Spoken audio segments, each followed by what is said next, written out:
Cast a Dark Shadow was a dud at the British box office, and the producers, showing very ungallant form, blamed its failure entirely on Margaret Lockwood, claiming the public had no interest in seeing an older version of her once sexy self.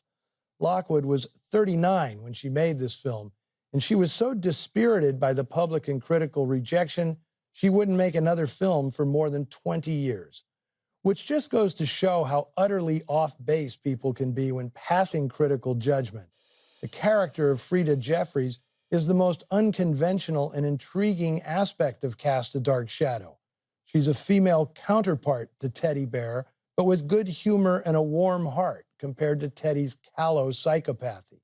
I love the way Janet Green wrote the character, and I love the way Lockwood plays her. She's not fooled by Teddy for 1 minute. She's not being taken for a ride so much as she's going along with the ride. And if the jockey is good looking, so much the better. Janet Green wasn't the only female writer involved in this picture. Kay Walsh, who played Dora, contributed to the scripts of several films directed by her husband, David Lean. Walsh was married to Lean from 1940 to 49 and acted in several of his films during the decade, In Which We Serve, This Happy Breed, and Oliver Twist.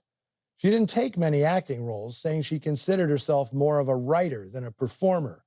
Her choosiness led to her working with some of England's finest, Alfred Hitchcock, Basil Dearden, and Alec Guinness on two of his best, The Horse's Mouth and Tunes of Glory.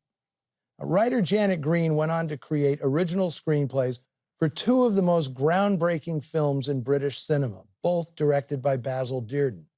1959's Sapphire was a police procedural that explored Britain's deeply ingrained racism toward immigrants.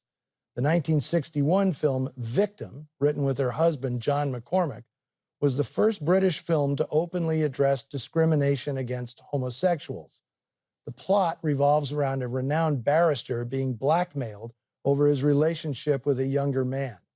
Dirk Bogarde played the lead, at considerable risk to his own career and personal life. The part was self-revelatory for the actor, who since 1949 had been in a relationship with fellow actor Anthony Forwood. Forwood would become Bogarde's manager in the mid-50s, and they lived discreetly as domestic partners until Forwood's death in 1988.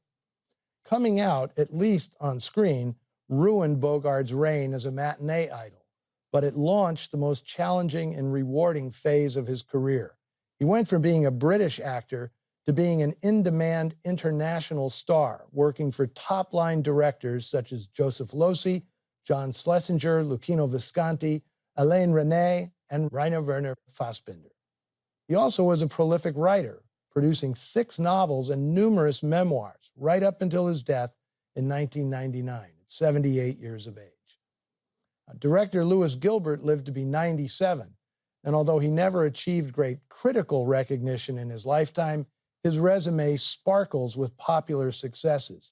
He directed Michael Caine's breakout role in the 1966 hit Alfie, which earned Gilbert an Oscar nomination as Best Director. He then showed his aplomb as an action director with 3 Bond films, You Only Live Twice, The Spy Who Loved Me, and Moonraker. But he also excelled at small character-driven stories, guiding Michael Caine and Julie Walters to Oscar nominations in the 1983 film Educating Rita, and doing it again with the romantic comedy Shirley Valentine in 1989, which earned Pauline Collins an Academy Award nomination as Best Actress. And now, the news all you Noiristas hate to hear. Noir Alley is going on hiatus for the month of March to make way for 31 days of Oscar. You may see me popping up from time to time during the month to introduce some of those films, so I'm not completely going into hibernation. Until then, cast your own dark shadow on the Noir Alley Facebook page and Twitter feed. I'll see you back here next time.